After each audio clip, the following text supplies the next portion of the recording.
Ég með það.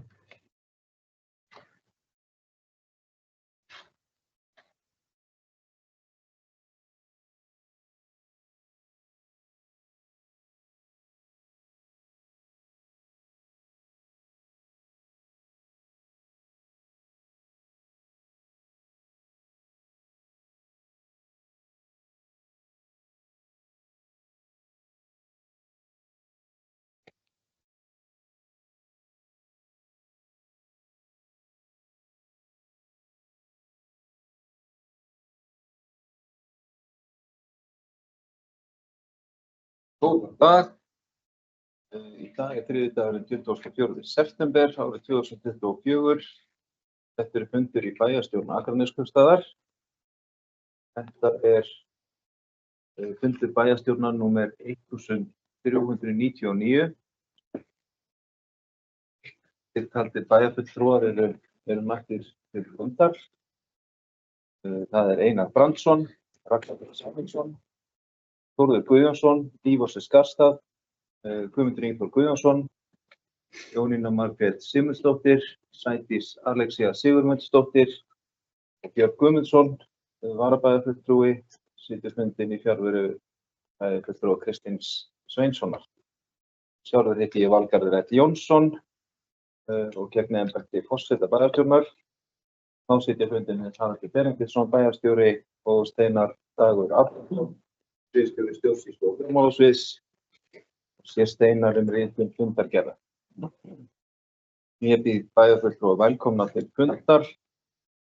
Við göngum til dagskrár. Þá förum við í fyrsta dagskrármál. Það málsnúmer 2408-042. Launaviðaukar, fjárhagsáætlun 2024.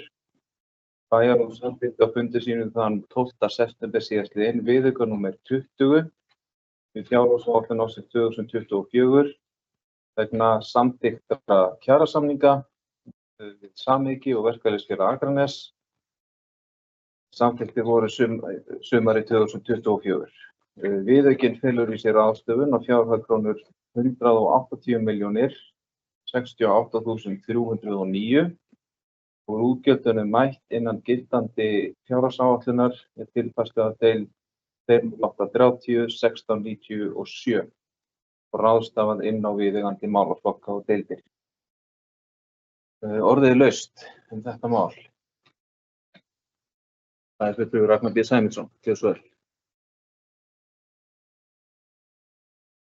Forseti, bæjarfulltrúar, bæjarstjóri og aðrir sem á hlýða. Við ræðum hér launaviðauka fjárhagsáætlun 2024. Eins og forseti kom inn á þá þessari upphæð 180.068.309 krónum mætt með innan fjárhagsáætlunar með tilfærslu milli deilda. Sá liður einn af þeim liði 200 milljónir og eins og þróunin var hjá okkur síðast þá fór þetta þegar var búið að semja alla í að með minnir 360 milljónir. Nú og eftir að semja við stóru sérsamböndin eins og Kennarasambandið og BHM og svo önnur minni sambönd. Þannig að við megum alveg búast við því að líkt og síðast þá eigi þessu upphæð eftir að lágmarki tvöfaldast. Eins og segi það Kennarasambandið og BHM. Þetta eru stór sambönd hjá okkar í okkar launaliðum. Þannig að það var ekki meira sem ég vildi svona benda á. Takk fyrir.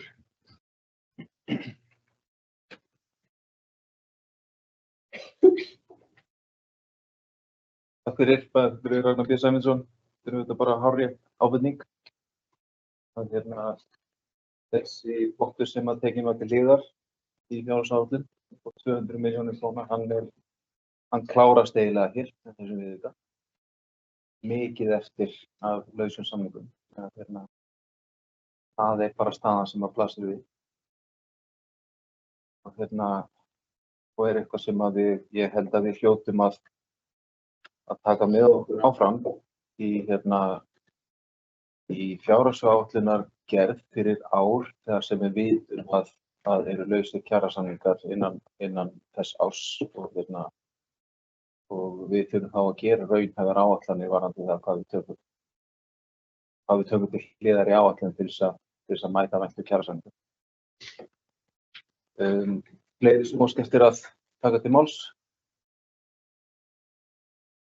Og ekki, þá bið ég þá sem að samþykkja viðauka númer 20 við fjárhagsáætlun ársins 2024 og gera svo að gefa merki. Hann samþykktur með 9 atkvæði.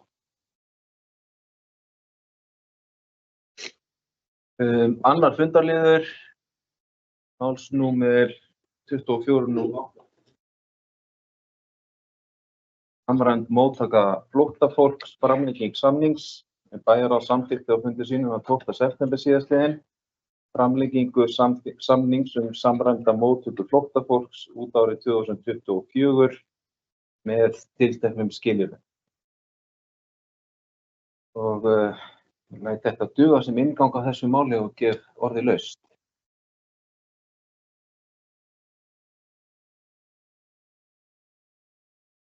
Það fulltrúi Ragnar B. Sæmundsson, Björnsson. Forseti bæjarfulltrúi bæjarstjóri aðeins mál hér. Við ræðum hér framlenging og samning samræmda móttöku flóttafólks. Við erum kannski í þeirri svona sérstöku stöðu að þarna við höfum kannski mjög lítið málið að segja. Við erum að þjónusta hér töluvert stóran hóp af fólki og ef við ekki samþykkjum þá það eina sem gerist að þá stoppa greiðslur. En ef við samþykkjum þá halda áfram greiðslurnar en greiðslurnar duga samt ekki fyrir kostnaði. Það sem er kannski mikilvægt í þessari umræðu hjá okkur að það komi fram að bæjarráð bókaði sérstaklega þetta og setti fyrirvara við samninginn. Þar sem við erum búin að taka saman hvað kostnað sem stendur út af.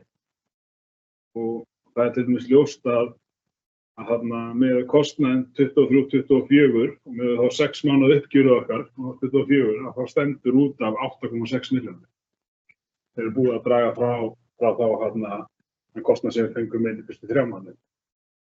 Þannig að það alveg ljóst að þetta er töluvert, það hallar töluvert á sveitarfélögin, á kaupstaðinn. En við þurfum að halda þessu til streitu. Það er starfshópur og þegar samningurinn var framlengt síðast, þá einmitt bentum við á það að sá starfshópur hafði í raun og veru engin tímamörk. Það var ekkert kveðið á það hvenær starfshópurinn ætti að ljúka störfum, sem raungefist sem núna. Starfshópurinn er ekkert að ljúka störfum, þannig að það liggur ekkert fyrir. En mér vitanlega þá hefur ráðherra samt sem áður svona alveg opnað á það að það er skilningur á því í ráðuneytinu að það þarf að bæta þarna í og það hallar á sveitarfélögin en hvort að það sé algjörlega sami skilningur og eins og raunveruleikinn þó er ég ekki að fullyrða þeim. En mér finnst allavega rétt að koma hérna upp og benda á að bæjarráð setti fyrirvara við þann samning, setti fyrirvara við samningin með þennan kostnað sem þarf að gera með eldri samning og bæta þá með við þá samninga. Því þessi samningur er raun og veru bara framlengdur til 31. desember 2024. Takk fyrir. Takk fyrir. Það er fulltrúi Ragnar B. Sæmundsson. Ég ætla að lesa hérna bókun bæjarráðs í þessu máli frá 12. september og hún hljóðar svo. Bæjarráð samþykkir framlengingu samnings samræmda móttöku flóttafólks sem undirritaður var 18. mars 2024 með þeim fyrirvörum að ríkið endurgreiðir þann kostnað sem út af mun standa vegna samningsins á árunum 2023 og 2024. Sem stendur samtals á fjárhæðum 8,6 milljónir króna miðað við launakostnað fyrstu 6 mánuði 2024 og endurgreiðslu fjárhagsstuðnings fyrstu 3 mánuði ársins 2024. Og gerð hefur verið grein fyrir í samskiptum fulltrúa Akraneskaupstaðar við ráðuneytið. Einnig að tryggt sé að starfshópurinn ljúki störfum nú á haustmánuðum og fyrir liggi nýr samningur vegna komandi árs eða ára þar sem skýrt sé að endurgreiðslur ríkisins nemi útlögðum kostnaði sveitarfélagsins vegna þjónustunnar. Bæjarráð áréttar mikilvægi þess að nýr samningur liggi fyrir tímanlega í haust vegna fjárhagsáætlunar gerðar fyrir árið 2025 en skýr lagaleg tímamörk liggja fyrir varðandi tímafresti sveitarstjórna til að ljúka þeirri vinnu. 1. nóvember vegna fyrri umræðu og 15. desember vegna síðari umræðu og afgreiðslu fjárhagsáætlunar. Þetta var bókun bæjarráðs og ég legg það til að bókun okkar hér í dag vísi til bókunar bæjarráðs. Þannig að hún verði, þannig að bókun okkar hér á þessum fundi verði þessi. Bæjarstjórn tekur að fullu undir bókun bæjarráðs frá 12. september 2024 og samþykkir framlengingu samnings samræmda móttöku flóttafólks út árið 2024 með þeim sömu fyrirvörum og tilteknir eru í fyrrgreindri bókun bæjarráðs.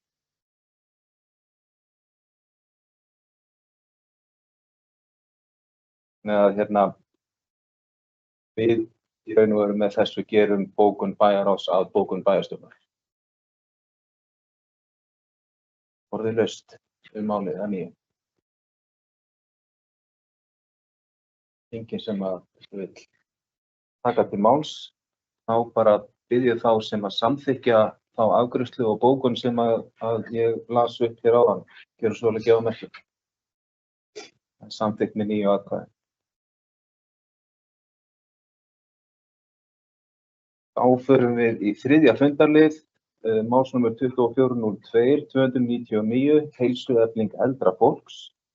Bæjarráð samþykkti á fundi sínum þann 12. september, samning Akraneskaupstaðar og Íþróttabandalags Akraness heilsueflingu eldra fólks, en er ræða tilraunaverkefni sem endurmeti verður gerð fjárhagsáætlunar vegna ársins 2025.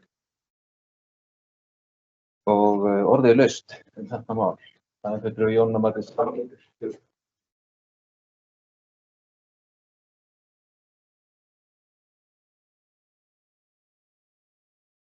Forseti, bæjarfulltrúi og bæjarfulltrúar. Það sem átti hlýða. Mig langaði bara að koma hér upp og óska Íþróttabandalaginu og Akraneskaupstað til hamingju með þetta samstarf og til hamingju með þennan samning. Og fagna því að þetta tilraunaverkefni sem fara af stað eftir góða vinnu starfshóps sem vann að þessum málum og að við séum að búa til heilsueflingu fyrir eldra fólk. Og þetta er bara frábært í alla staði og bara hlakka til að sjá hvernig framvindan verður og vona svo sannarlega að þetta nái til allra sem teljast eldri borgarar og þá sérstaklega til þeirra sem að þörfin er brýn, þar sem að fólk er einangrað og heilsulítið en geti fengið aðstoð við að bæta líkamlega heilsu. Þannig að bara frábært verkefni og ég vona bara að þetta verði mjög farsælt og sé komið til að vera. Takk fyrir. Takk fyrir. Það er fulltrúi Jóna Margrét Sigmundsdóttir. Fleiri sem óska eftir að taka til máls? Svo ekki. Þá bið ég þá sem að samþykkja fyrirliggjandi samning Akraneskaupstaðar og Íþróttabandalags Akraness heilsueflingu eldra fólks. Gjöru svo alveg gefa merki. Samþykktir með 9 atkvæði. Og förum við í 4. fundarlið, málsnúmer 2405, 2290. Þjónustugjaldskrá Akraneskaupstaðar, september 2024. Hér er að ræða leiðréttingu á gjaldskrá Akraneskaupstaðar fyrir skipulags- og byggingarmál, tengd þjónustugjöld, þar sem að lið sem að féll út við fyrri útgáfu er bætt inn að nýju. Og það er liður 519 í í gjaldskránni 2023. Og orðið laust þennan fundarlið. Þeir sem að vil taka til máls, þessi samþykkja þessa breytingu. Jú, bæjarfulltrúi Ragnar B. Sæmundsson, gjörðu svo vel. Forseti, bæjarfulltrúar, bæjarstjórar aðeins mál hlýða. Ég finnst bara rétt þegar við erum að breyta gjaldskrá og leiða gjaldskrá við okkur að þá sé farið yfir. Rétt eins og forseti bent á, þá er þetta liður 519 og mér finnst kannski þarna ef að formaður skipulags- og umhverfisráðs færi bara yfir þær breytingar sem voru gerðar á gjaldskránni. Takk fyrir.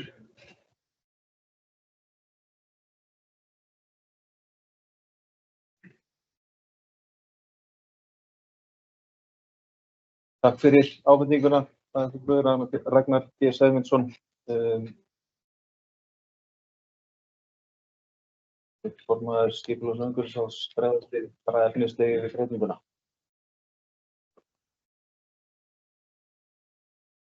Já, ég finn það.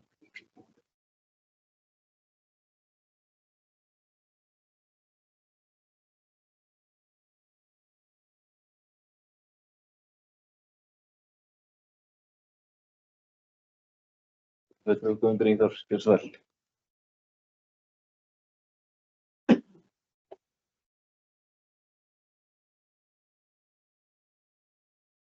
Forseti, bæjarfulltrúar, bæjarstjóri, ritari og aðrir ákveðnar hlýða. Þarna breytingin svo sem held ég að stærstu hluta atvinnuvegastofnanir þarna 517 og inn í því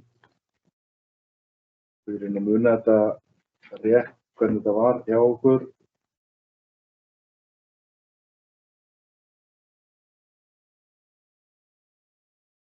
En að rifja þetta upp, þetta kom inn til ráðs hjá okkur, þetta var sagt frá breytingu og þetta er bara held ég úttektargjöld. Já, sem sagt var inni en úttektargjöld sem eru verið að setja inn sem að samkvæmt reglugerð sem að kveðið á þarna sem bætist inn og leiðrétt númer. Það kom inn í samkvæmt nýju skipulagslögum og fellur úr gildi reglugerð 360 síðan 2023 og þá 887/2024.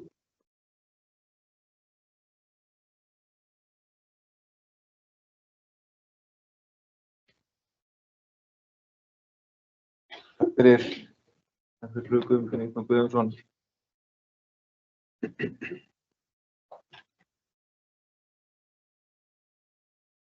Þetta er með öðrum orðum bara mistök sem verið erlega. Þessi lína féll út og átti ekki að falla út. Þarna í síðustu yfirferð yfir gjaldskránna og verið að bæta henni inn aftur.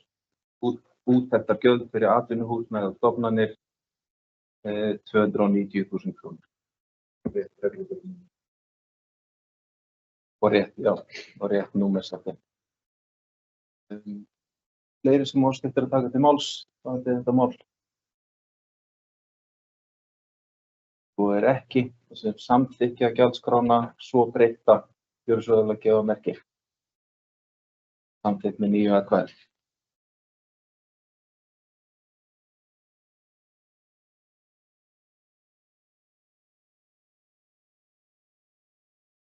Fimmti fundarliður hefur málsnúmer 23.04.154. Deiliskipulag Jaðarsbakkar og frumhönnun. Bæjarráð samþykkti á fundi sínum þann 12. september síðastliðinn tillögu skipulags- og umhverfisráðs frá 10. september að starfshópur skipulag Jaðarsbakka hætti störfum. Og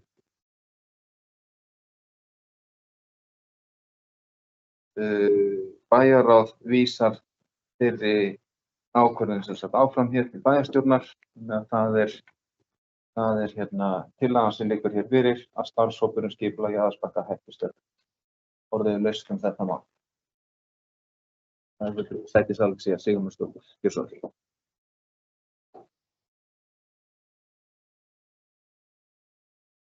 Forseti, bæjarfulltrúar, bæjarstjóri og aðrir sem á þýða.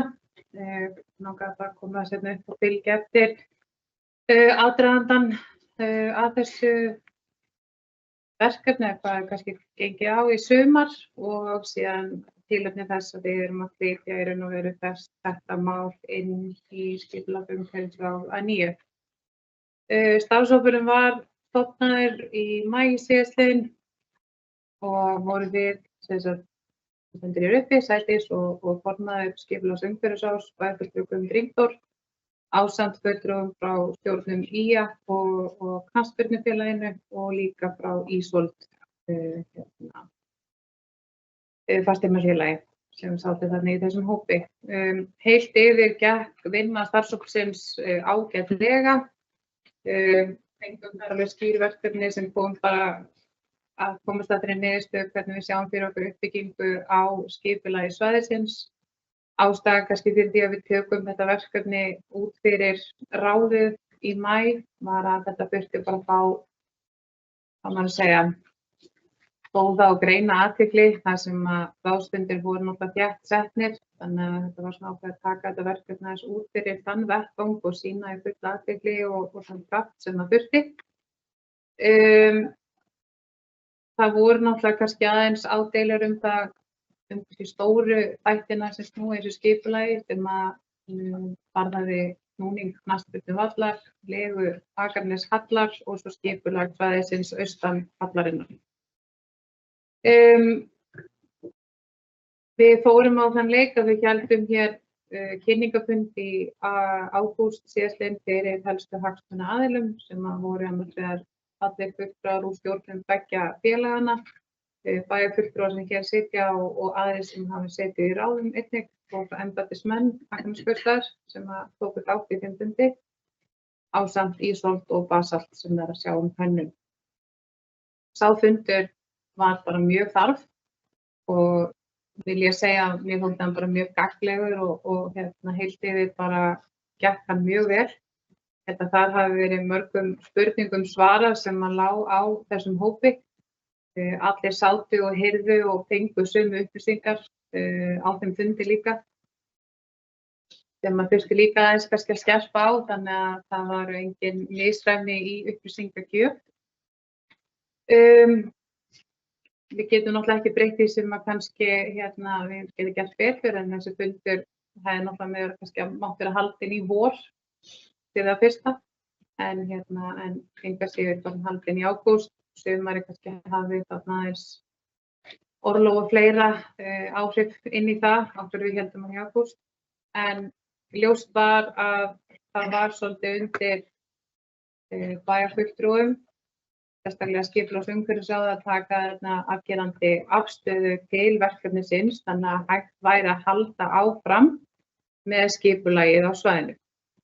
Og snýr það eins og fyrr sagði að þessum stóru þáttum varðar legustúku, snúningvallar og skipulag austan hallarinnar. Tillaga ráðsins til bæjarráðs var að leggja til að aðalstúku yrði snúið samsíða Akraneshöll og aðalvelli knattspyrnunnar þá einnig líka snúið.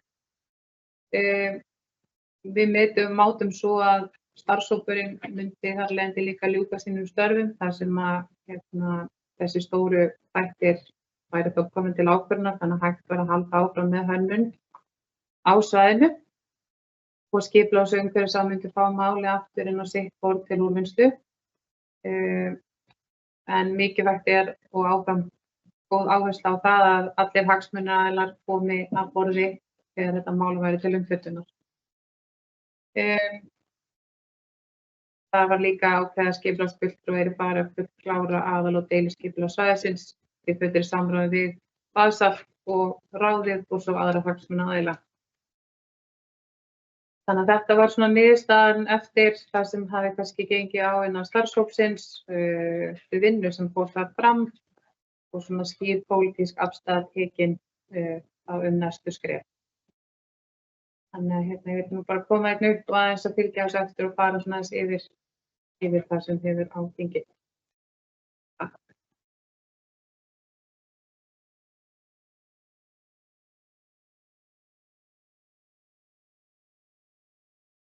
Takk fyrir Alexía Sigurmundsdóttir þessa yfirferð. Orðið er laust. Fundarlið er 5. Ekki sem óskar eftir að taka til máls. Þá bið ég þá sem að samþykkja þá tillögu að starfshópurinn skipulagi Jaðarsbakka hætti störfum og verkefnið færist þar með aftur til skipulags- og umhverfisráðs. Gjörðu svo ekki á merki. Það er samþykkt með 9 atkvæðum. 7. fundarliður, málsnúmer 24.01.002 eru fundargerðir bæjarráðs á árinu 2024 og hér er lögð fram 3571. fundargerð ráðsins sem framfór 12. september síðastliðinn. Orðið er laust þessa fundargerð bæjarráðs.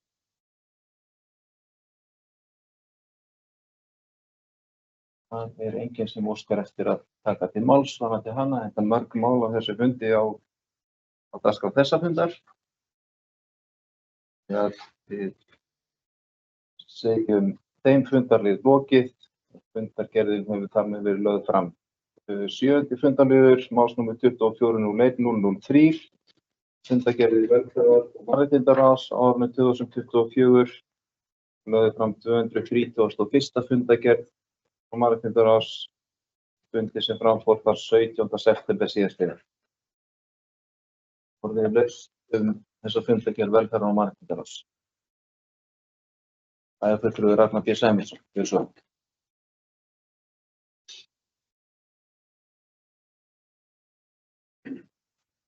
Forseti, bæjarfulltrúar, bæjarstjóri Lárus Málhlíða. Við ræðum hér fundargerð velferðar- og mannréttindaráðs númer 231 og það er tvennt í þeirri fundargerð sem við erum aðeins að ræða. Það er annars vegar mál númer 3, skammtímadvöl, könnun fyrir uppbygging og skammtímadvöl fyrir fötluð börn. Þetta mál hefur verið lengi svo sem til umræðu, var til umræðu á síðasta kjörtímabili og hefur verið til umræðu töluvert þessu kjörtímabili. Það sem ég kannski furða mig á er á bókunin, sko. Velferðar- og mannréttindaráð leggur til við umhverfis- og skipulagssvið að fundi verið hentugt lóð húsnæði fyrir verkefnið. Nú ætla ég ekkert að draga úr þörfinni fyrir þetta, en mér vitanlega er þetta ekki inn í fjárhagsáætlun. Þannig að þarna, mér finnst það kannski svolítið skrítið að það sé að vera starfsmaður á sviðinu sem fari í það verkefni að finna lóð eða húsnæði, en við gerum ekki ráð fyrir þessi áætlun. Ég held að við höfum byrjað á réttum enda áður en við förum í þessa vegna. Svo langar mér að ræða mál númer 2, sem er skógalundur 42, stofnframlag vegna íbúðagerðar, Brú Houses. Þetta mál finnst mér allt eiginlega með algjörum ólíkindum. Bæjarráð samþykkir stofnframlag, minnir, ég held að þessi undir þetta 19. september 2023. Síðan þá hefur þetta mál ekki komið til efnislega meðferðar inn í bæjarráð. Velferðar- og mannréttindaráð tekur þarna og eins og stendur hér, farið verður yfir stöðu og uppbyggingu á skógalundi 42.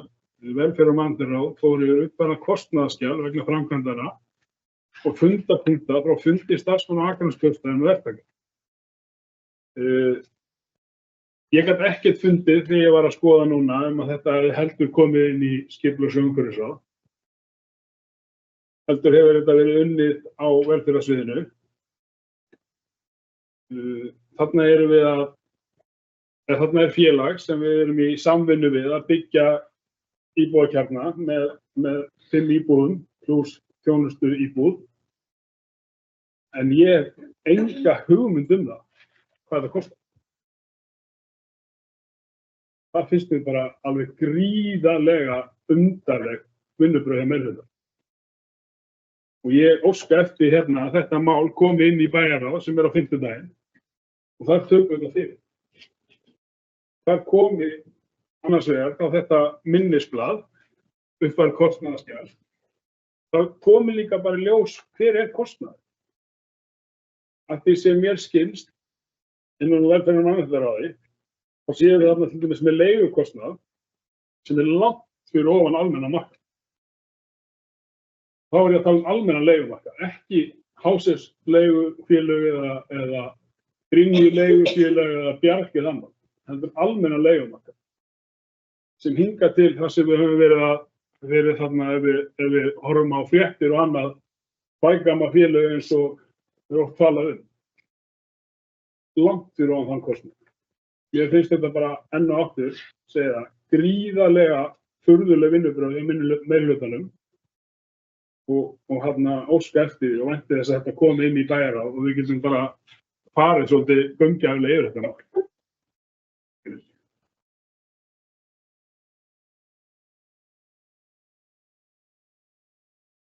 Takk fyrir. Bæjarfulltrúi Ragnar B. Sæmundsson og orðið laust. Bæjarfulltrúi Einar Brandr.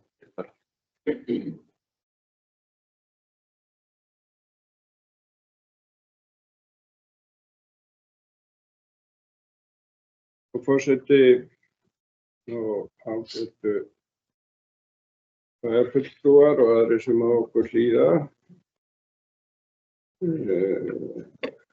Bæjarfulltrúi Ragnar B. Sæmundsson, hann kemur hér inn á 2 liði í velferðar- og mannréttindagerðinni og þessum formaðurinn ekki viðstaddur og þá mér skylda til þess að fara aðeins yfir þetta og reyna að svara. Hvað varðar skammtímadvölina, þá það rétt hjá bæjarfulltrúanum Ragnari B. Sæmundssoni að við höfum rætt þetta töluvert lengi og það hefur ekki, það var mikið rætt á síðasta kjörtímabili og við höfum svona rætt þetta öðru hvoru á þessu og okkur fannst tímabært að við settum verkefnið á stað þannig að við færum að rædum þetta alvöru og það alveg rétt að það ekki komið það langt þetta verkefni að við séum farin að sjá það inn í framkvæmdaáætlun en það þarf að byrja á einhverjum punkti og okkur fannst vel við hæfi að þar sem að svona með forsögu af því sem að seinni liðurinn sem að bæjarfulltrúinn Ragnar B. Sæmundsson kom inn á að við ærum bara í formlegt ferli inn í umhverfis- og skipulagsráðið og sviðið þar sem að þá væri fundin lóð fyrir verkefnið. Þetta verkefni sé nokkuð þokkalega vel skilgreint hvað þarf og hvernig þá lóð við þurfum. Þannig að ég held að það sé bara eðlilega fyrsta skref núna að við finnum og hentuga lóð og getum þá tekið hana til hliðar því að það er ekkert verra aðeins að horfa fram í tímann að við séum þó tilbúin með lóðina þegar og ef við förum í þá vegferð að byggja hús eða ef svo vildi til að það kæmi hér hús á sölu sem að hentaði fyrir þessu starfsemi, þá er það alveg eins inn í myndinni. Ég held að við séum að byrja alveg á rétta endanum á þessu máli, en það eru kannski skiptar skoðanir það, en ráðinu fannst þetta vera tímabært. Hvað varðar skólanum 42 íbúðakjarnan, þá skal ég alveg viðurkenna það að sú vegferð sem við höfum ástundað í síðustu 2 kjörnum, þessum og þeim sem var þar á undan, ekki okkur, við hefum getað gert betur í báðum tilfellum og við reyndum í seinna tilfellinu að komum aðeins meira að innra skipulagi í ráðinu þar heldur en í fyrri kjörnunum sem var reistur á síðasta kjörtímabili. En ég ætla ekkert að skorast undan því að þetta er ekki sú aðferð sem við eigum að ástunda með fullri virðingu fyrir okkar starfsfólki, að þá þurfum við að forma þetta mikið betur, hvernig við framkvæmda. Þetta var samþykkt á held síðasta kjörtímabili að við myndum reisa að minnsta kosti 2 íbúðarkjarna og við tókum frá lóðir í það á því síðasta kjörtímabili og erum í rauninni að uppfylla þá ákvörðun sem var tekin, en ég er sammála Ragnar Sæmundssyni að við þurfum einhvern veginn að forma þetta ferli þannig að bæði skipulags- og umhverfisráð og þá bæjarráð komi að þessu á annan hátt en að samþykkja bara stofnframlag. Þannig að við fáum eitthvað það að segja við hvernig þá samið á hverjum tíma og ég held að það sé það sem við þurfum að fá betri aðkomu frá skipulags- og umhverfissviðinu inn í þessa vinnslu. Þannig að það er alveg klárt að vona ég það að þeir sem að taka og vinna næsta kjarna, þeir geri það þannig að svona, já, að það verði betur gert heldur en við höfum gert með þessa 2. Takk fyrir.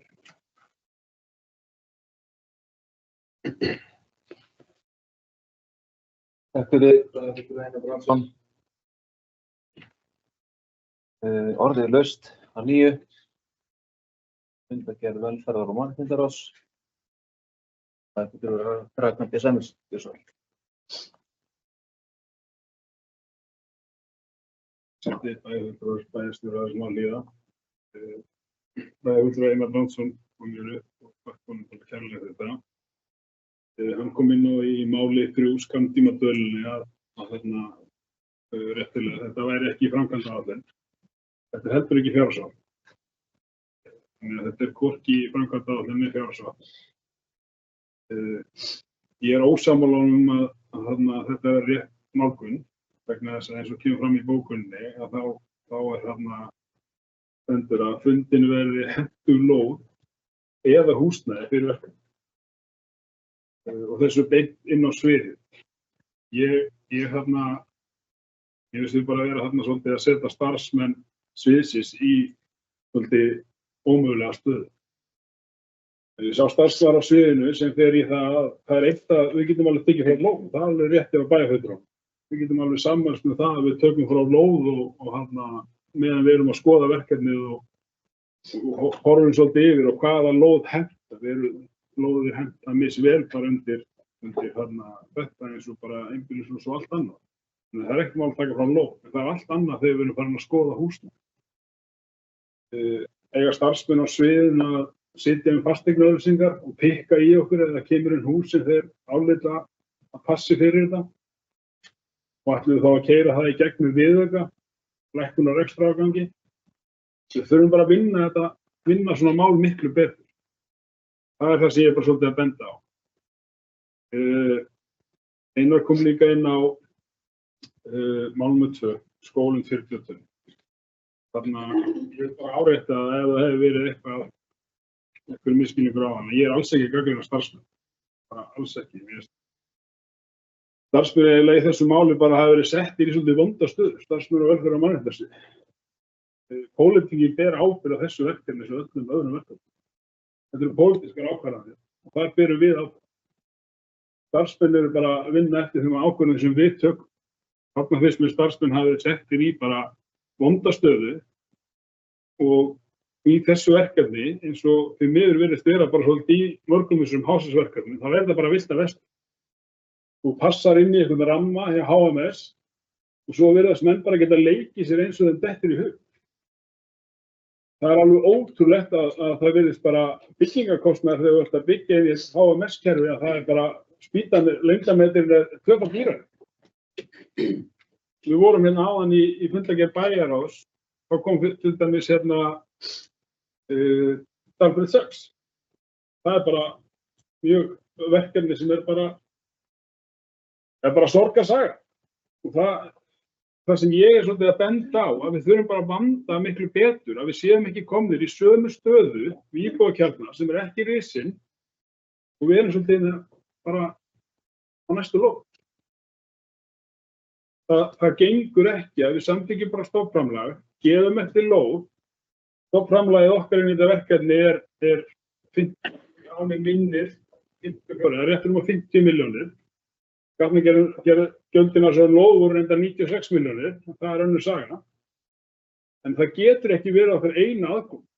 Svo bara getur menn bara einhvern veginn bara leikið sér eins og þeim dettur í hug. Þarna koma inn einstaklingar. Inn í þessu kerfi eru ákveðin skilyrði hámarksleigu. Eða ekki hámarksleigu, heldur mega þeir geta hámarkar ráðstöfunartekjum. Það er ekkert sem segir hámarksleigu. Leigan getur verið bara upp í loft og bara kaupstaðurinn greiði millisumuna. Við erum nefnilega, þarna erum við að fjalla með einstakling. Mjög viðkvæm einstakling. Ég veit einstaklinga þarna sem eru bara svolítið farnir að máta sig inn. Og verkefnið finnst mér einhvern veginn bara að vera, það er allt og mikil óvissa. Ég sem bæjarfulltrúi, ég veit í raun og veru bara mjög takmarkað hvað er í gangi. Ég veit að hús er á leiðinni til landsins. Hvernig hús? Þetta er ekkert komið inn á skipunar- og umhverfissvið. Starfsmenn þar hafa ekkert tekið út bara hvernig hús eru að fara að byggja. Gerum við engar kröfur gæði eða annað. Eða kostnað. Þetta er bara byggjum hús, skýtum allir.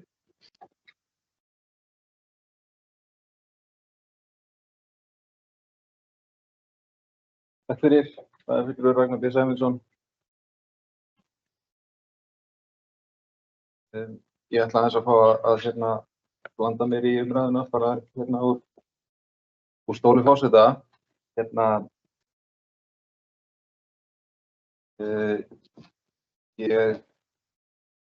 Ég tek heils hugar undir það sem að bæjarfulltrúi Ragnar B. Sæmundsson segir varðandi einhvern veginn óskipulagið og ógagnsæið sem að ríkir í þessu HSS-kerfi og það er alveg óásættanleg staða fyrir okkur sem bæjarstjórn eins og hann nefnir að í raun og veru það eina sem við gerum er að samþykkja stofnframlag inn í verkefnið og eftir það virðist aðkoma okkar vera bara því sem næst engin. Í hálfgerðu sköpulíki. Og ég hef ekkert meiri upplýsingar en bæjarfulltrúi Ragnar B. Sæmundsson húsið sem að þarna á að rísa, fjárhagslega stöðu verkefnisins eða neitt annað. Það er ekki eins og ég sitja á upplýsingum og deili þeim ekki með öðrum. Við erum bara, ég og Ragnar B. Sæmundsson erum í nákvæmlega sömu stöðu með það sem við vitum. Og þarna er eitthvað sem við verðum að skoða og fara vel yfir bara lagalega stöðu kaupstaðarins í þessu kerfi. Þetta kerfi til þess að gera nýlegt, það hefur ekki verið við lýði í mörg ár og í raun og veru svona fyrstu húsin sem að hér hafa verið byggð í þessu kerfi eru svona ýmist aðrísa eða nýrisin og það mér fannst það bara hárrétt orðað hjá bæjarfulltrúa Ragnari B. Sæmundssyni. Það hálfgerð villta verslur stemming í þessu kerfi. Og við þurfum, held ég, bara sem bæjarfélag, að fara vel yfir þetta kerfi, hvar skortir á okkar möguleika á eftirliti og aðkomu að verkefnum sem að við erum þáttakendur í með stofnframlagi og sækja þá á það að reglum kerfið sé breytt þannig að sveitarfélög, bara að staða sveitarfélagana sem eru þáttakendur í verkefnum verði sterkari heldur en hún einhvern veginn núna. Við eiginlega getum bara ekki sætt okkur við að hlutinni séu með þeim hætti sem þeir eru.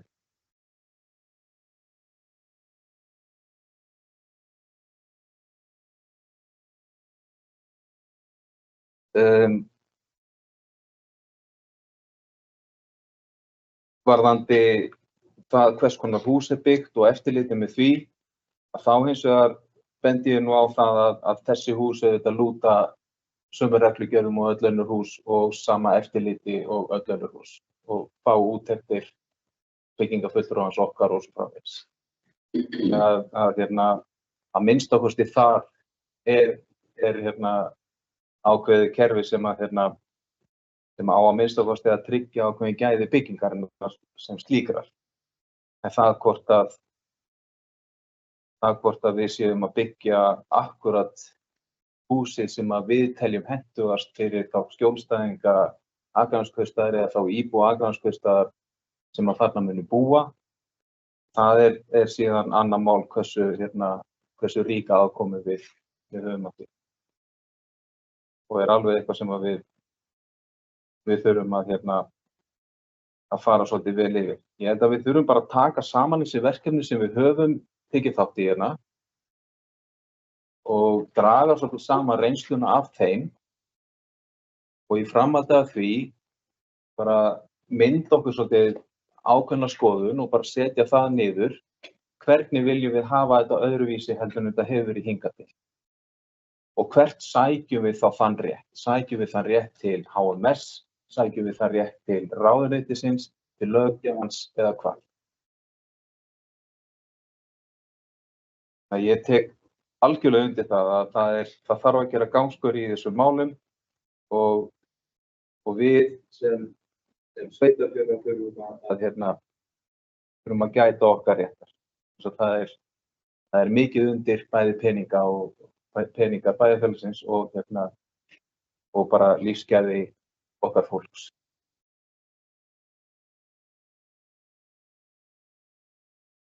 Gef ég orðið laust að nýju. Bæjarfulltrúi Björn Guðmundsson á undan. Gjörðu svo vel.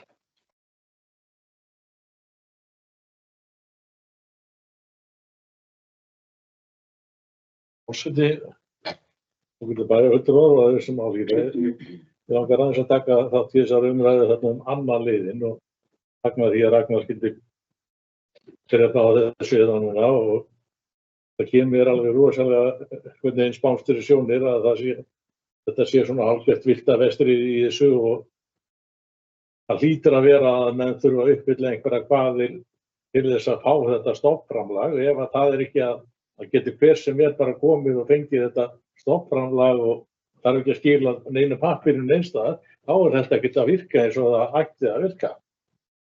Þannig að ég myndi nú bara skoða það að menn færi nú ekkert lengra í þessu að fyrir en búið að skoða þetta var ekki að samþykkja fleiri stofnframlög á meðan að hlutirnir ekki í betra ástandi en þetta. Og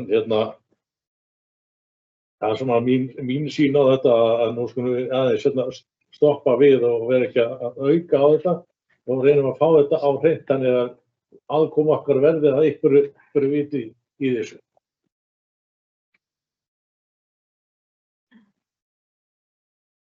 Takk fyrir, bæði fyrir Friðbjörn Guðmundsson og bæði fyrir Einar Brandsson, mestur mælindasváp. Fyrir sæl.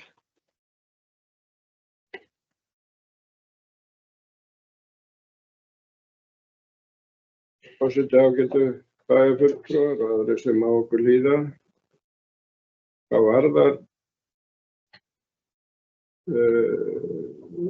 íbúðakjarnaliðin að þá það alveg sem sagt þegar við ákveðum að fara í þessa vegferð að búa til íbúðakjarna. Það var búið að vera lengi í bígerð, búið að samþykkja og við fáum á síðasta kjörtímabili og fáum við aðila til þess að byggja fyrir okkur einn kjarna og nú er maður að passa sig svolítið hvað maður segir því eins og við sem sagði hér áðan þá erum við að tala húsnæði fyrir hóp sem að svona kannski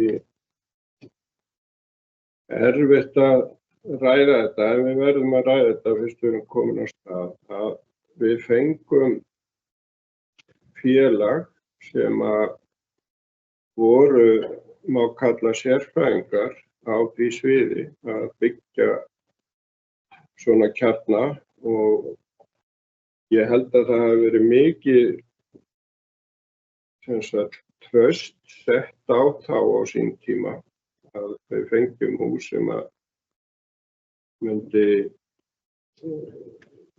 vera mikil framför og til fyrirmyndar en eins og reynslan hefur kannski sýnt að þá hefðu við átt að vera með puttana meira enn í því máli en við vorum. Hvað varðar svo þann seinni kjarna sem að við erum núna að fjalla og á leið í upprisu að þá voru starfsmenn bæjarfélagsins og sviðsins velferðar og forstöðumenn fyrri íbúðakjarna sem að tóku þátt í því að innrétta húsið og ég get alveg sagt að hér að það á að vera til fyrirmynda hvernig það er raðað inn í það hús. Og allt það sem að þau lögðu til var tekið tillit til í hönnun á húsinu og að sjálfsögðu húsið sem slíkt sem sagt þarf að fara í það byggingaferli sem að önnur hús þurfa að fara í. En það sem að kannski óheppilegt, nú varum maður aftur og andar sem svolítið hvað maður segir, við þennan nýja kjarna það samstarfsaðilinn kannski eftir á að hyggja hefði mátt hafa allavega kannski aðeins meira taumhald á honum eða þá kannski ekki að semja við hann. En það mál sem við erum að skoða og munum skoða og ég tek undir þá sem hafa komið hér og sagt að þetta háshauskerfi eitthvað sem að greinilega að ekki fara vel á stað. Þetta nýtt kerfi og reynsla okkar hér á Akranesi ekki góð gagnvart þessu. Ragnar B. Sæmundsson kom hér inn á hús við Dalbraut 6 sem að nánast í harmleikur frá okkur séð þar sem leigan þar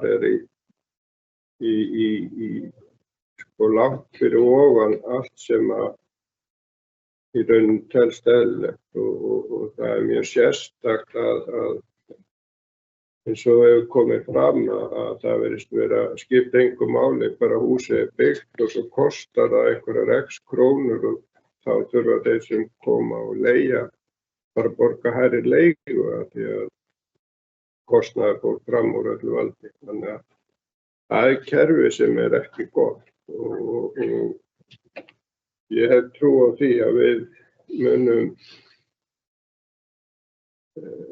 ekki allavega fara eins að næst þegar við veljum samstarfsaðila við íbúakjarna og við munum koma betur inn í það ferli að sjálfsögðu. En þessi tveir kjarnar og ég tek fram seinni kjarnin eftir því sem ég best veit eru einingarnar komnar til landsins. En eins og kom fram í máli Ragnars B. Sæmundssonar bæjarfulltrúa þá munum við á skýrslum þetta á bæjarráðsfundi á fimmtudaginn og þá kannski sjáum við betur hvernig staðan en ég held að við séum bara á þeim stað að við höfum ekki kannski farið vel út úr þessu. Við höfum verið með ákveðið traust á ákveðna aðila sem eiga að vera sérfræðingar í byggingum og öðru en við munum læra þessu en ég held að starfsfólkið sem slíkt hjá okkur hafa ekkert verið svo sem sett í ómögulega stöðu. Þau hafa unnið ágætis starf. Þetta var bara kannski spurningin að við höfum fengið fleiri að málinu sem að voru þá kannski betur hæfir til þess að taka sýnina á sjálfa bygginguna sem slíka en sjálfsögðu hafa allar teikningar og eiga að farið í gegnum okkar ferli hér. Takk. Takk fyrir, bæjarfulltrúi Einar Brandsson. Ég má til að taka fram að við höfum líka verið með verkefni í almenna íbúðakerfinu, þessu kerfi sem við kallum HCS-kerfi þar sem við höfum bara átt farsælt samstarf með aðilum eins og ég nefni Brynjuhús, Sjóð Öryggisbandalagsins, Bjarg, leigufélag launþegasamtakanna. Að við höfum líka góða reynslu af verkefnum í þessu kerfi en af hvoru tveggju getum við lært hvernig við viljum þá hafa málin inn í framtíðinni. Og bæjarfulltrúi Ragnar B. Sæmundsson, gjörðu svo vel.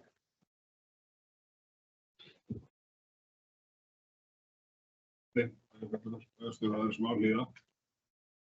Líkt og Valgarður Lyngdal sem þið komið inn á, þá höfum við einmitt átt bara mjög góða samstarf við Brynju og Bjarg. Gengi bara mjög vel. Ég held að mín skoðun svo að þetta kerfi í sjálfum sér bara mjög gott. Þetta meira spurningum þá aðila sem eru að vinna í kerfinu. Bæjarfulltrúi Björn Guðmundsson kom hér upp og velti fyrir sér hvort ekki gilti reglur svona samninga og samstarf. Og jú, og ég held að rammin nokkuð skýr.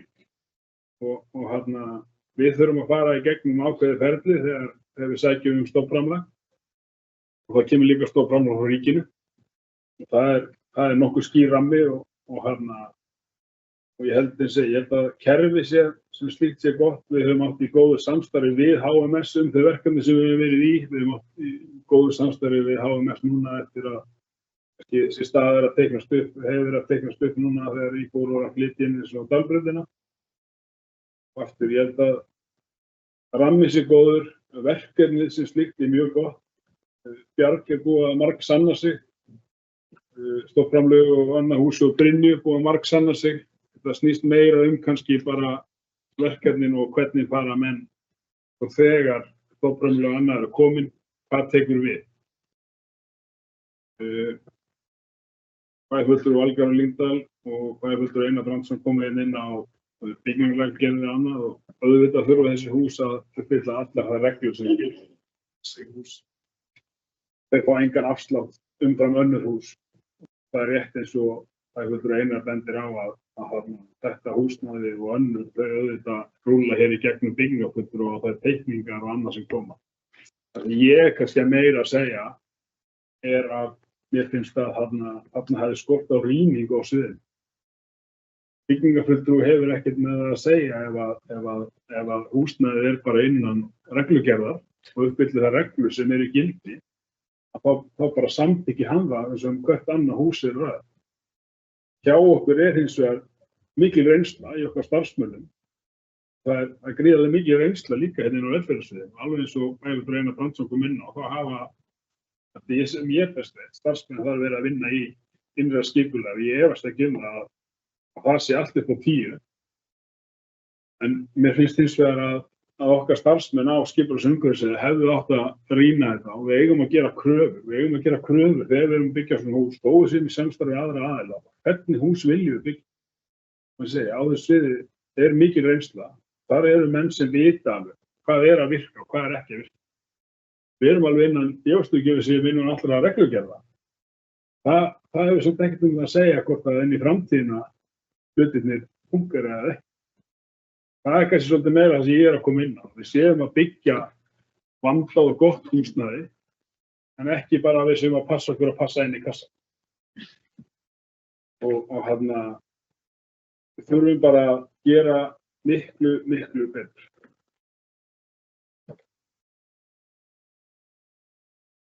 Takk fyrir, þetta er Ragnar B. Sæmundsson, orðið laust að nýju, sem þetta gefaði frá mannréttindaskrá. Það eru ekki fleiri sem óska eftir að taka til máls, þar með lýkur umræðu þessa fundargerð. Við förum í 8. fundarlið, málsnúmer 24.01.004, fundargerðir skóla- og frístundaráðs á árinu 2024. Hér er lögð fram 247. fundargerð ráðsins og fundið sig fram fór 18. september síðastliðinn. Orðið laust skóla- og frístundaráðs. Það er fyrir Ragnar B. Sæmundsson. Gjörðu svo vel.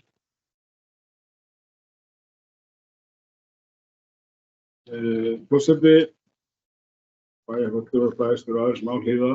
Við ræðum hér fundargerð skóla- og frístundaráðs frá fundi númer 246. Við langar að koma inn á eitt mál sem er mál númer 7, eldra íþróttahús á Jaðarsbökkum, nýting.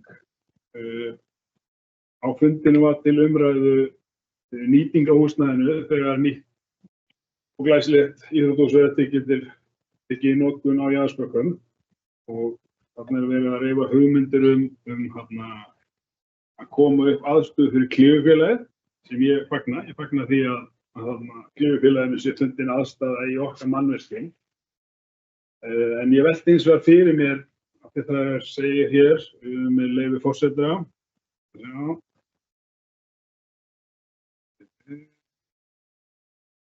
Vilji ráðsins stendur til að skoða fullir alvöru að koma starfsemi klífufélagsins fyrir hluta salarins og gert verður ráð fyrir starfsemi félagsins í framtíð uppbyggingu íþróttamannvirkja Akranesbaugs.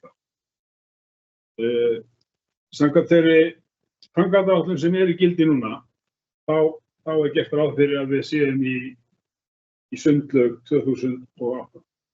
Hönnun 2007 og séum að 27. Það væri gott að vera 2007, en 27 er vist raunveruleiki. Hvort að við erum svo náttúrulega í þessari vinnu núna og þetta getur allt hliðrast til. Það sem ég er kannski meira að benda á er að þegar við förum í nýja sundlaug, þá náttúrulega víkur þetta hús, þá kemur þarna ákveðið gap. Þannig að hefur velt upp einmitt hvað ætlum við að gera þegar þetta kemur og það er nokkuð ljóst að sundlaugin rís ekki á einu ári og við erum kannski að tala um verkefni sem spannar 2 eða 3 ár sem við höfum þá ekki aðstöðu í okkar, eða þá ekki þarna allavega, en mjög sniðugt og það hefur verið bent á það til dæmis í sundfélaginu og það er vaxandi erlendis að þá er verið að koma fyrir klifurvekkjum í sundlaugum þar sem við verið að spinna saman klifursportið og sund. Það er víst mjög vaxandi, sérstaklega á Norðurlöndunum, Skandinavíu. En þetta gap sem kemur þá, frá því að við byrjum að byggja sundlaug, þangað til að hún er búin og við erum búin að byggja það mannvirki, sem náttúrulega hýsa meira en sundlaug, frekar aðstöðu og annað. En hvernig ætlar ráðið að bregðast við því? Því tímabil. Takk fyrir. Fulltrúi Ragnar B. Sæmundsson, Jóna Margrét Sigmundsdóttir, bæjarfulltrúi ráðið fyrir svar.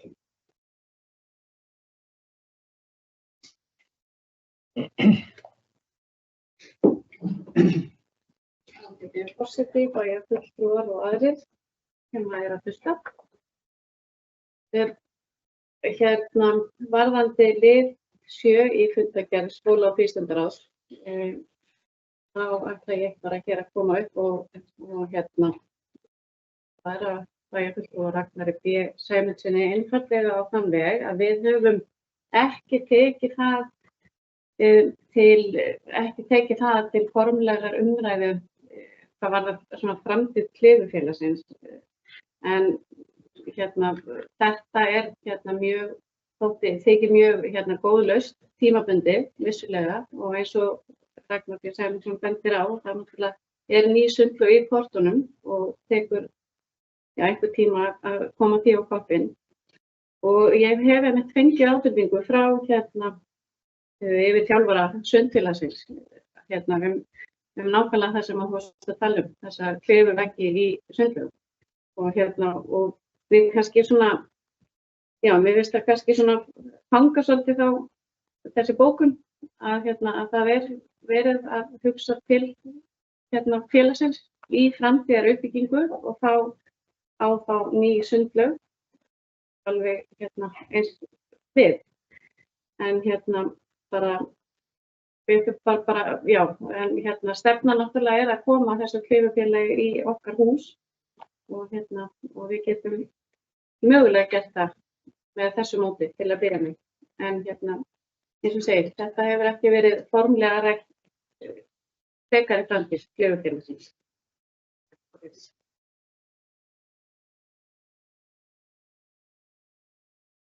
Fyrir Jóna Margrét Sigmundsdóttir. Mann finnst einhvern veginn að klifur og dýfingar ættu að vera færi íþróttir sem að færi vel saman, sko. Fleiri sem bóst eftir að ræða skóla- og frístundaráðs. Það er fulltrúi Líf og Skarðstad.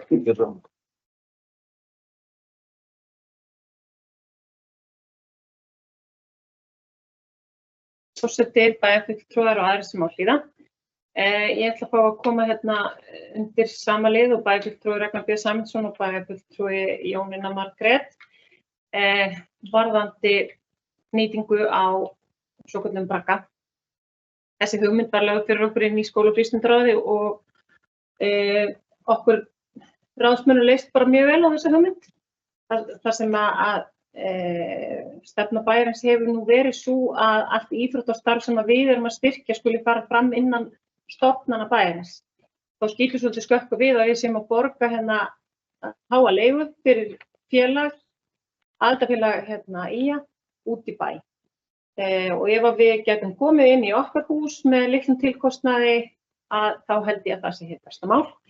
Varðandi klifurveggi sundlaug þá bara hvet ég alla bæjarfulltrúa til þess að fara og skella sér til Noregs, til Drammen, í svokallað Frognerbaði. Og ekki Frognerbaði, maður hvað heitir, allavega Drammensbaði og kíkja í sundfar. Það er hinn rosalega flottur klifurveggur og öll aðstæða til fyrirmyndar. Þannig að ég styð það bara að við fáum klifurvegg í nýja sundlaug. En jafnframt að við hugum að framtíðarþörfum klifurfélagsins og að hugmyndin náttúrulega að nýta braggann er að sjálfsögðu náttúrulega bara til bráða fyrir það. Takk. Takk fyrir bæjarfulltrúi Líf og Skarðstad. fleiri sem á skemmtilega fundargerð skóla- og vísindaráðs? Og ekki. Fundargerðin framlögð. 9. fundarliður. Við málsnúmer 24.01.005 til fundargerð skipulags- og umhverfisráðs árinu 2024. Lagðar eru fram fundargerðir númer 307 frá 10. september síðastliðnum, 308 frá 16. september síðastliðnum og 309 frá 17. september síðastliðnum. Og orðið er laust til þessa fundargerðir skipulags- og umhverfisráðs.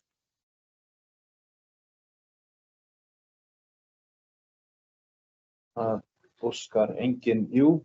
Bæjarfulltrúi Ragnar B. Sæmundsson bara við gjörum svo vel.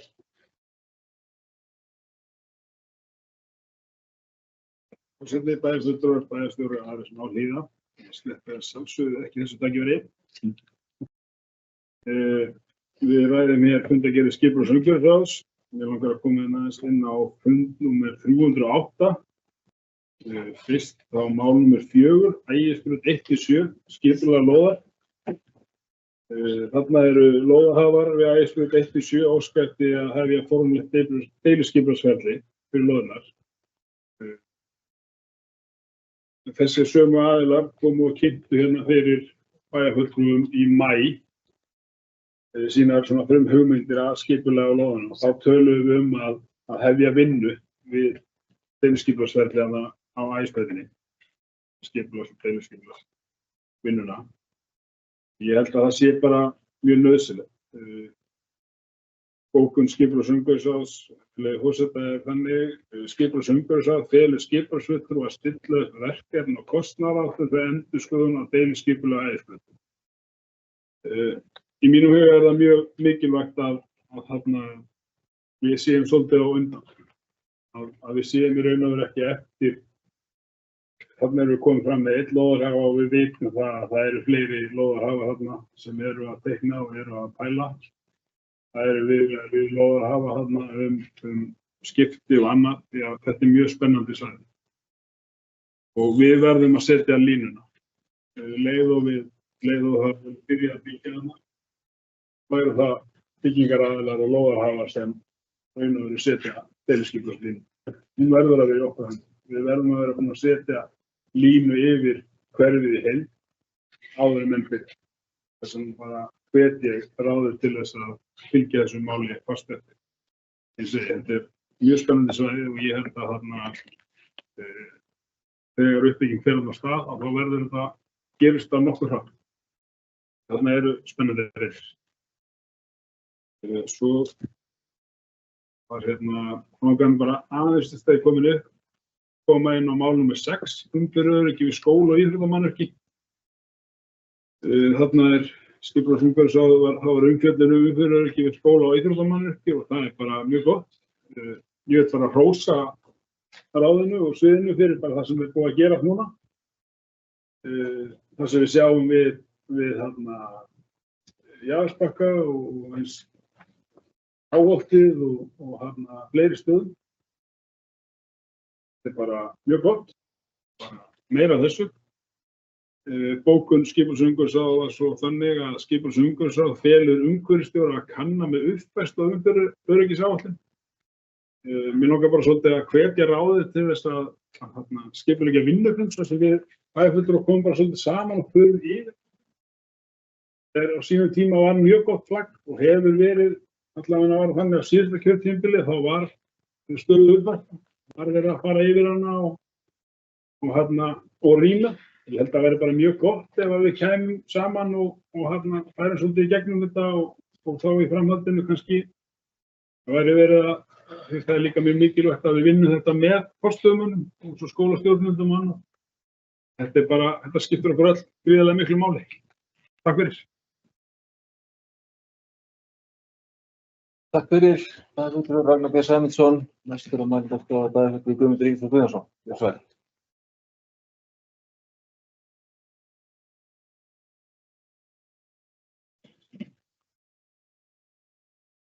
Forseti, bæjarfulltrúar, bæjarstjóri,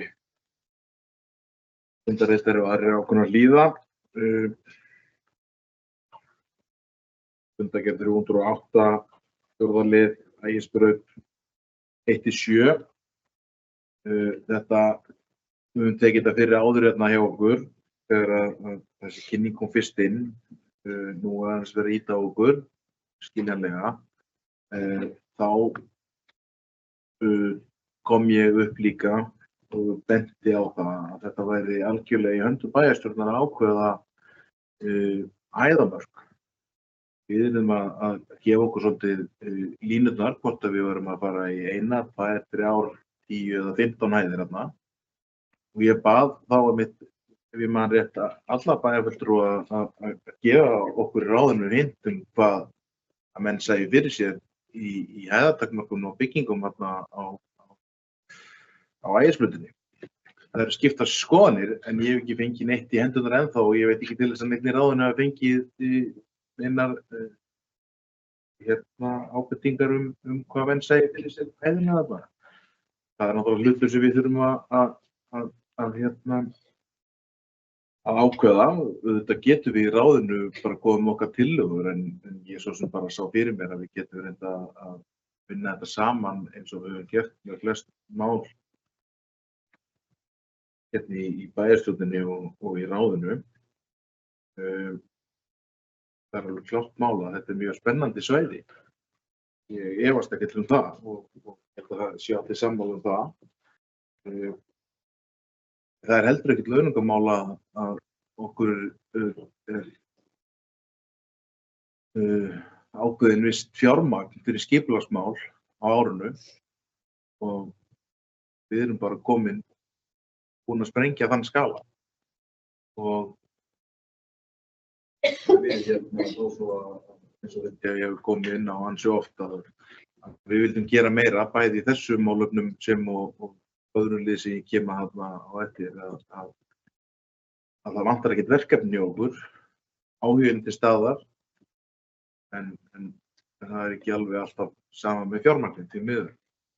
En þetta er málefni sem við erum að skoða og þess vegna ákváðum að fara að kanna með kostnaðinn hjá okkur, hvað það myndi kosta þannig að við getum komið þá þessu áfram hjá okkur og reynda að komast boss í því öllu því að við þurfum að taka alla göttuna og koma með nýtt skipulag á hana.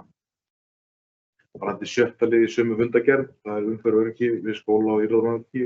Ég hef gert alveg sammála Ragnar Baldvini Sæmundssyni að það er mjög jákvætt og frábært þegar að við gerum góða hlutir.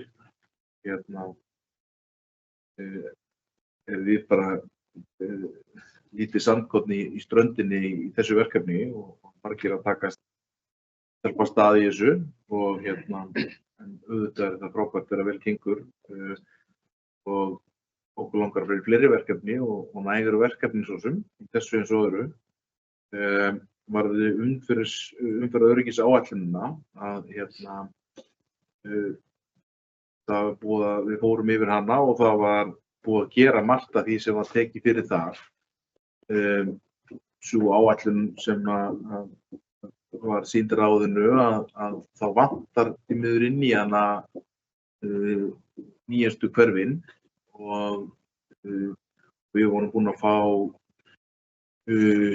kostnaðaráætlanir varðandi svona áætlanir og þetta eru nokkra milljónir sem þetta kostar að gera svona áætlanir ef við ætlum að uppfæra eða ef við tækjum allt svæðið eða hluta en þetta eru alltaf nokkra milljónir en auðvitað fögnum við því að aðri sýna þessu áhuga þetta er bara ráðið og eins og við þykist alveg vita það að flestur ef ekki allir bæjarfulltrúar að gera það og auðvitað væri gott ef við getum tekið bara fund með þetta að hittast og fara við það.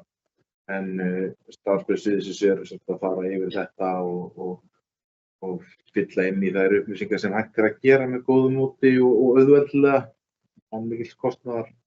En þetta er þessu bara verkefni sem mun alltaf halda áfram og er ekkert að stoppa.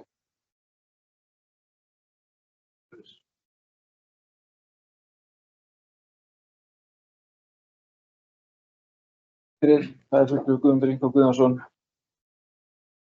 fundargerðir skipulags- og umhverfisráðs. Það er fulltrúi Sædís Alexía. Ráði, gjörðu svo vel.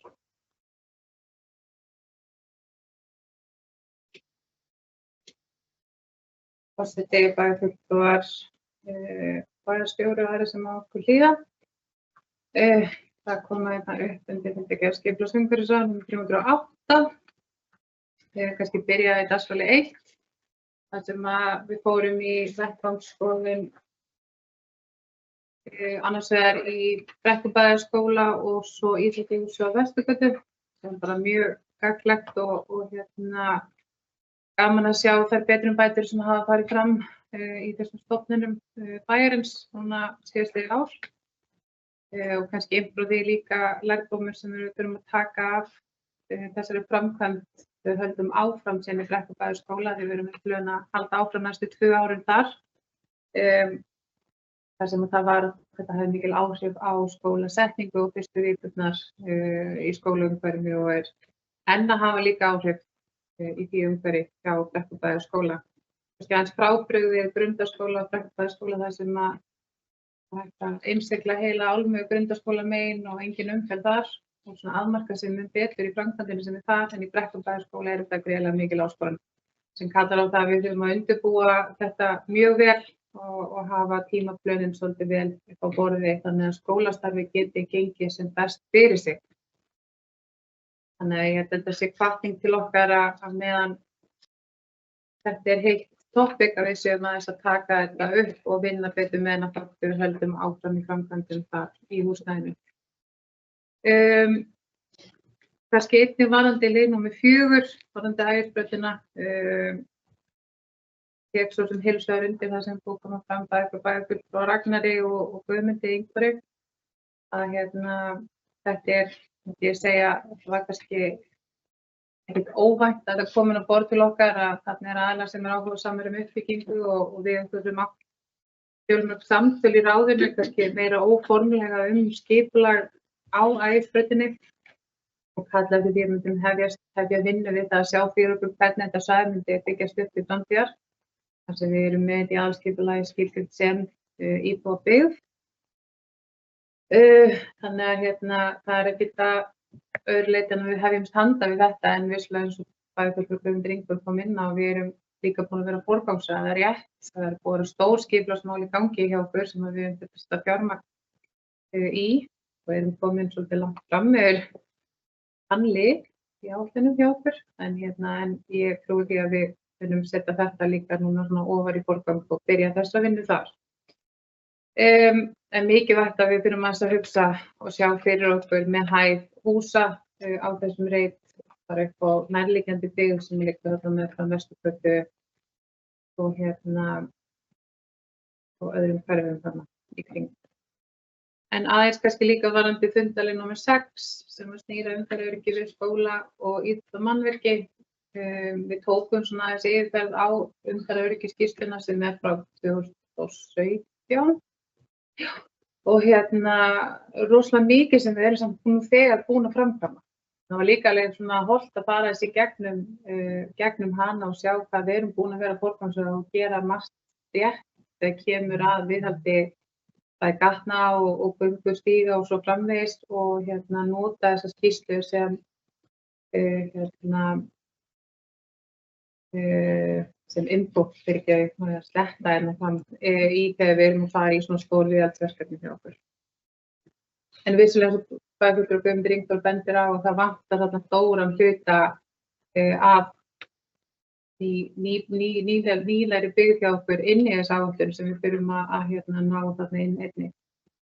En við höfum verið sérstaklega að skoða þetta umferðaröryggi og kannski eins og bæjarfulltrúi Ragnar kom inn á það sem við búum verið að gera einnig í kringum Vallarsel, leikskólann þar, búið aðeins að byggja, eða leggja svona kamp meðfram til þess að draga úr umferðarhraða og eins hefur verið ákall líka í kringum leikskólann Garðasel, gangbrautir og fleira sem við þurfum að bæta úr í kringum þá stofnun hjá okkur. Annað þegar við erum að tala líka svona samstarfsfleti að eins og bæjarfulltrúi Ragnar kom inn á með umferðaröryggisáætlunina, ég tek heilsvegar undir það, en eins varðandi fundalið 7 vinnuskólann, að þarna er búið að vinna rosalega góða handbók vinnuskólann. Þau komið bæði til umfjöllunar hjá skipulags- og umhverfisráði en eins líka skóla- og frístundaráði og er samvinnuverkefni þar á milli sviða varðandi vinnuskólann. Ég tel líka að þetta er mikilvægt að við lyftum þess aðeins upp í sameiningu, sérstaklega sem er að koma undan sumri. Við erum ákveðin lærdóm sem við erum draga og hvernig við sjáum síðan fyrir okkur framtíð vinnuskólans eins og á næsta ári. Garðyrkjustjóri er með ákveðnar hugmyndir sem mér finnst mikilvægt að við tökum tillit til og horfum til og líka það að við leggjum okkar áherslur inn í það hvernig við viljum sjá vinnuskólan byggjast upp. Það er kannski tala líka alveg inn í fundarlega átta sömuleiðis. Þannig að þetta er klárlega samvinnuverkefni sem bæjarstjórnin ætti sem heild að koma að. Þetta er gott heita. Takk. Takk fyrir Hugrún Sæthirsal, Síða Sigmundsdóttir. Þeir sem óska eftir að fundargerð skipulags- og umhverfisráðs. Já, bæjarfulltrúi Björn. Björn. Forseti bæjarfulltrúar og aðrir sem á líka. Ég langar aðeins að fjalla nota það fjórða liðinn til þess að fjalla mitt mál að eins og einhverjum kannski muna þá var byggt vélsmiðja þarna á þessar Ægisbraut sem var ekki alveg samkvæmt reglum á þeim tíma, var miklu hærri og það sem vakir fyrir mér er það, erum við bundnir að þeirra hæð, við getum ekki farið upp fyrir hana.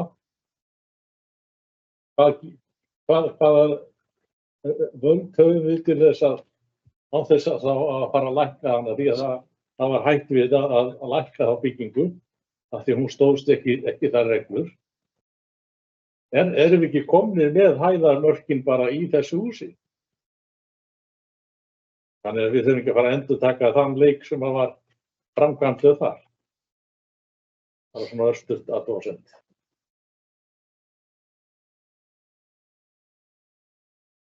Takk fyrir Björn Guðmundsson. Þeir sem vilja taka til máls, það er fulltrúi Lífs og Skarðsstaðar.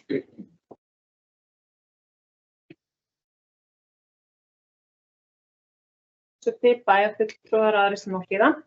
Það fá að koma upp undir sömu fundargerð og sama máli varðandi Ægisbrautina. Ég fagna því að það sé áhugi fyrir að byggja á þessu svæði. Ég er nú lengi búin að segja það að þetta er eitt fallegasta svæði á Akranesi til að byggja. Það sem ég býr nú sjálf við Krókulóni, að þá vil ég ítreka það að við skoðum og það þarf að gera það, ég veit að sú vinna er í gangi, en það þarf að ýta eftir því að fara yfir sjóvarnir á þessu svæði.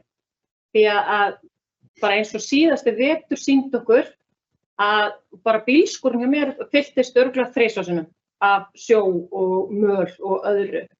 Við erum ítrekað búin að benda á það að þurfa að hækka sjóvarnir hérna, garðurinn er of lágur og ef við ætlum að fara út í að skipuleggja byggð og annað á Ægisbrautinni, sem ég tel að verði nú bara í nánustu framtíð, að þá verður þetta að vera alveg á kristaltæru að sjóvarnir séu hækkaðar því að eins og við öll vitum að þá er náttúrulega sjávarstaða hækkandi, það er nú ekki lækkandi. Það er nú alveg ótrúlega.